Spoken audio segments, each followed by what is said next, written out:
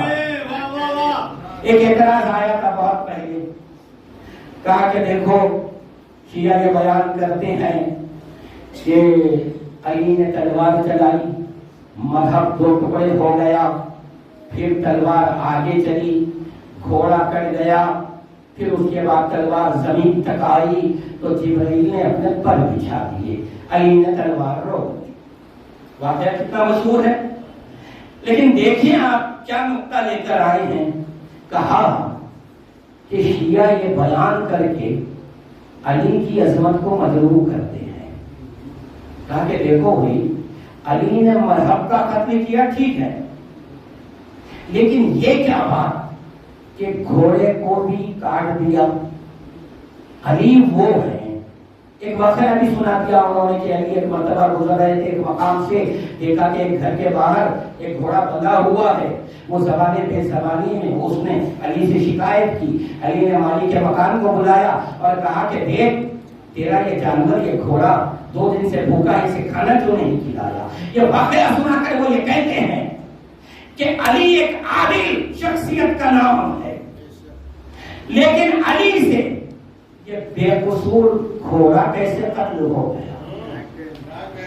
بھائی مرب آیا تھا مقابلے پر، علی کو چاہیے تھا مرب کا قتل کرتے، یہ بے گناہ گھوڑے کو کیوں مارا؟ میں نے فوراً قرآن کو دیکھا، میں نے کہا ابراہا ہاتھیوں پہ لشکر لایا تھا،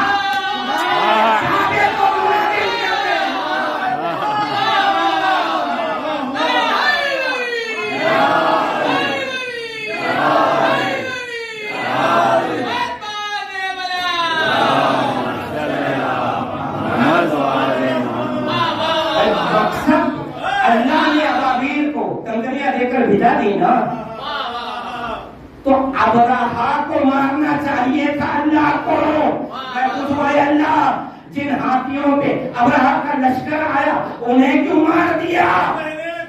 اب مجھے نہیں معلوم، جاؤ اگر تم جانور کو بے قصور مانتے ہو اس گھوڑے کو تو ان ہاتھیوں کا کیا کرو گے؟ ابھی بات نہیں پہنچی، ارے سمجھو مزاج علی مزاج الہی ہے۔ سبحان اللہ۔ اور اس کے آگے کی بات بتا دوں، اللہ نے بھی اگر بے قصور ہاتھی کو مارا ہے تو کیوں مارا؟ یہ سن لیں آجا، تحفہ ہے آپ کے لیے۔ 5ویں امام محمد باقر علیہ السلام،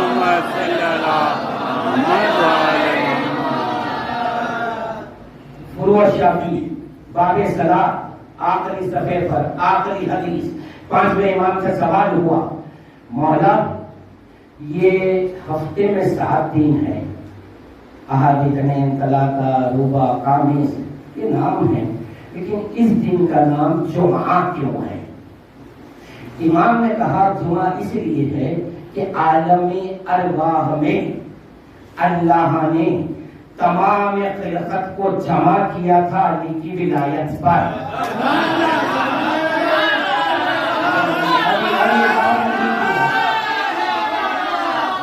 انسانوں کو نہیں، بات امام انسانوں کی نہیں کر رہے ہیں،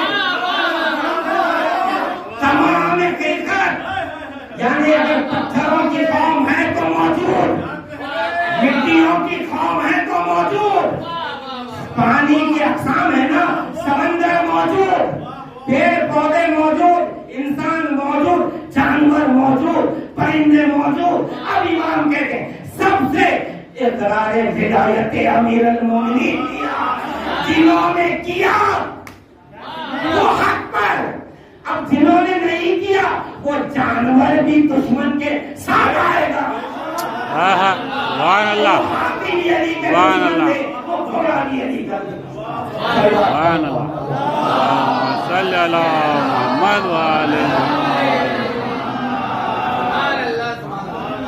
محمد محترم. قرآن سے کہتے ہیں کہ بتاؤ. یقیناً دیکھیں ایک بات نوجوانوں کو بتا دوں کہ جیسے غیر شیعہ مسلمانوں نے قرآن کو صرف تلاوت کے لیے رکھا ہے آپ نہ رکھیں.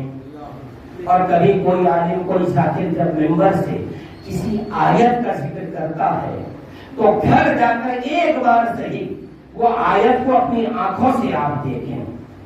ایک احساس پیدا ہوگا کہ صرف یہ شاعری میں نہیں کہا گیا ہے کہ قرآن علی کے نام کا قصیدہ ہے.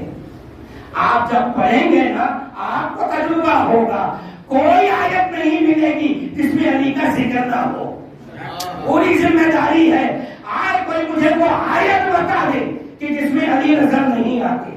بسم اللہ الرحمن الرحیم سے والناس تک میری ذمہ داری ہے. میں ہر سورے کی بات نہیں کر رہا ہوں ہر آیت میں علی بتا کر رہا ہوں. جملہ سن لیں مکمل. 3 طریقوں سے علی آتے ہیں ہر آیت میں. یا ظاہر میں یا آیت کے باطن میں یا آیت کی ضد پر. سبحان اللہ سبحان اللہ. ظاہر میں جیسے آیت ولایت انگوٹھی دے دی نماز میں آیت نازل ہو گئی اس میں ظاہر میں علی ہے. اب اللہ کہہ رہا ہے کسی مقام پر قُلْ كَفَىٰ بِاللَّهِ شَهِيدًا بَيْنِي وَبَيْنَكُمْ وَمَنْ عِندَهُ عِلْمُ الْكِتَابِ.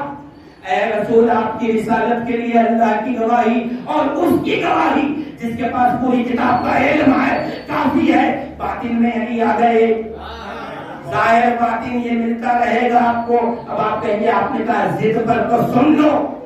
جہاں کفر کا ذکر آئے اس کی ضد پر کل ایمان آئے. سبحان اللہ سبحان اللہ. جہاں جہنم کا ذکر آئے جنت کے مالک کا نام آئے.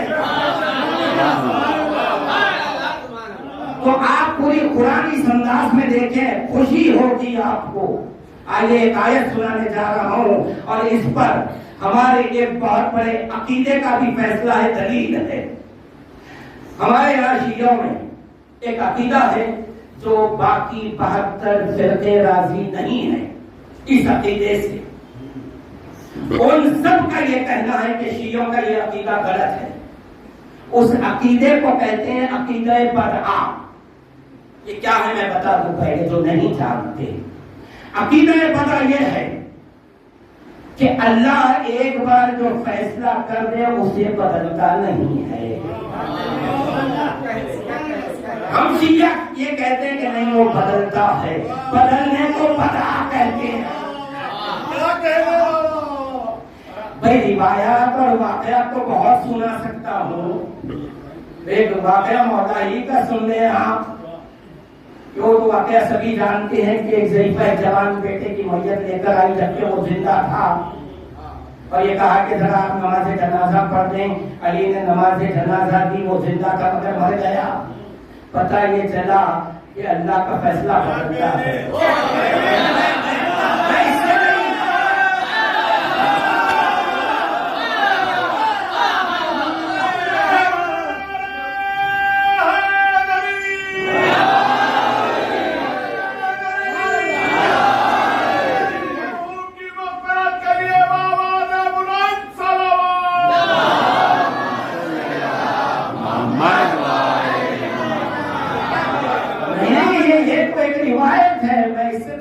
قرآن سے بھی دلیل قائم کروں گا. کیا کہا ان لوگوں نے؟ یہ عقیدہ بدعہ کہ اللہ کا فیصلہ بدلتا ہے. نہیں, اللہ کبھی فیصلہ نہیں بدلتا. آئیے قرآن سے دلیل دے رہا ہوں. ایسی آیت سناؤں گا کہ اگر اس آیت میں بدعہ ثابت نہیں ہوا تو غیر مسلمان، اب غیر شیعہ مسلمان نہیں، غیر مسلمان انسانوں کو، چاہے وہ ہندو ہوں، یہودی ہوں، عیسائی ہوں، دہریے ہوں، کسی کو پوری امت مسلمہ مل کر جواب نہیں دے سکے گی، قرآن کی عزت نہیں بچا سکے گی۔ اتنا بڑا چیلنج ہے۔ آیت ہے سورہ رعد کی، اللہ کہتا ہے یمحو اللہ ما یشاء ویثبت، اللہ وہ ہے کہ وہ جب چاہتا ہے کسی کا مقدر مٹا دیتا ہے، کسی کا لکھ دیتا ہے۔ اب اگر غیر مسلمان، بہت توجہ، غیر مسلمان مسلمانوں سے یہ سوال کریں یہ قرآن اللہ کا کلام ہے، آپ کا ایمان ہے، ذرا یہ بتاؤ آپ کا اللہ خود یہ کہتا ہے کبھی وہ کوئی فیصلہ کرتا ہے پھر خود ہی اسے بدل دیتا ہے؟ تو کیا پہلا فیصلہ ناقص تھا، کمزور تھا؟ کیونکہ فیصلہ اسی وقت بدلا جاتا ہے کہ پہلا ناقص ہو یا کمزور ہو۔ ارے آپ کا اللہ کیسا ہے؟ آپ کہتے ہیں سمجھ ہے، قادر مطلق ہے، علیم ہے۔ جب علیم ہے تو اس سے یہ کیسے غلطی ہو رہی ہے کہ پہلے کمزور فیصلے کرتا ہے پھر دوبارہ اچھا فیصلہ کرتا ہے؟ اس آیت کی عزت بچا لے ذرا مسلمان مل کر، آل نبی کو، علی کو درمیان سے ہٹا دو، جاؤ قیامت تک اس آیت کی عزت نہیں بچا سکو گے تم۔ آؤ، کتنی آسانی سے امام نے یہ مسئلہ حل کیا ہے۔ آیت کہہ رہی ہے اور بات ان کی صحیح ہے، بالکل درست ہے کہ بھائی اگر ایک فیصلہ کوئی کرے اسی وقت بدلے گا نا کہ جب یہ کمزور ہے، بہتر کے لیے کرے گا، برتر کے لیے کرے گا۔ اللہ اپنے فیصلے کیوں بدل رہا ہے؟ اس آیت میں موجود ہے کہ وہ بدلتا ہے، کبھی لکھ دیتا ہے، کبھی مٹا دیتا ہے۔ امام جعفر الصادق علیہ السلام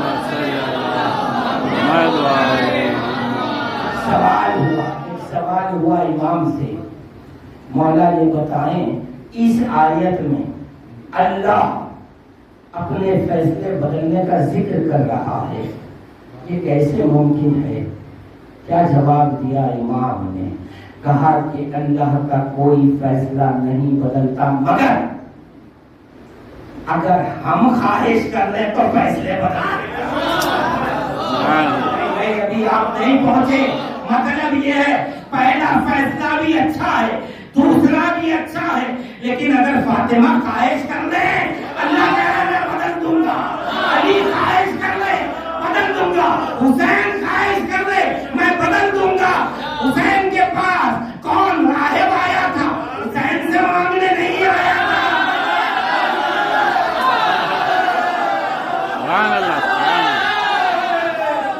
لوگ کہتے ہیں راہب کے واقعے کو ضعیف مانتے ہیں، ارے قرآن سے دلیل لے لو اس آیت سے۔ اور راہب کے واقعے کا ایک اور راز آپ پر میں آشکار کر دوں۔ کہا کہ بہت ضعیف کتاب میں ہے، میں کہتا ہوں ضعیف نہیں، کل کی کسی کتاب میں واقعہ لکھا ہوا، دیکھو قرآن کے مطابق ہے یا نہیں ہے۔ یہ اصول تو تم بھی مانتے ہو، رسول نے دیا ہے کہ کوئی روایت ہو اگر قرآن کے مطابقت میں ہو تو مان لو، قرآن کے خلاف جائے تو دیوار پہ مار دو۔ آؤ ذرا جب حسین نے راہب کو بیٹے دیے ہیں یہ راز کیا ہے وہ سن لیں آپ، حیرت ہوگی آپ کو کہ عیسیٰ علیہ السلام اپنے دور میں، کب کا دور ہے؟ 500 سال پہلے ہوا کیا تھا؟ عیسیٰ نے اپنی امت سے کہا، اور یہ آیت آج انجیل میں موجود ہے، میں وہ آیت نہیں سنا رہا ہوں بائبل کی انجیل کی جو 2000 سال پہلے تھی، اب نہیں ہے، آج کی انجیل میں یہ آیت موجود ہے۔ عیسیٰ نے اپنی امت سے کہا کہ دیکھو میرے بعد ایک آنے والا ہے، اس کی پہچان بتا دی، سب بتانے کے بعد ایک جملہ کہا کہ جو آنے والا ہے وہ میرے مرتبے کو ظاہر کرے گا۔ بہت توجہ، اب عیسائیوں کا کام ہے نا کہ ذرا دیکھیں کہ کون آ کر عیسیٰ کی عزت بچایا ہے، اس مذہب کو مان لیتے،